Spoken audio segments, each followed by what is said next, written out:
guys! Welcome to BFF Vlog OFW. Ito pala ang hiniwa ko para dinner namin.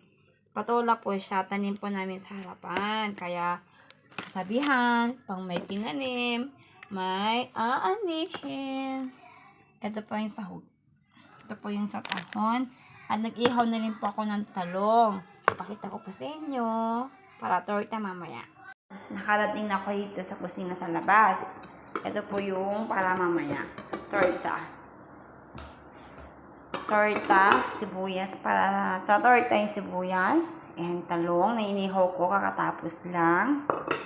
Mamaya po tayo magluto pag tapos na po yung oras natin. Ganun talagang OFW. Kailangan matapos muna ng trabaho bago magluto. Nag-prepare lang ako para mas madali. Kasi sabi nila, pag mahigit kalating oras ka na sa kusina, sasabi ng mga Inday, ang niluto mo, dinosaur na. Ayan, makaka-relate ng mga makarelate.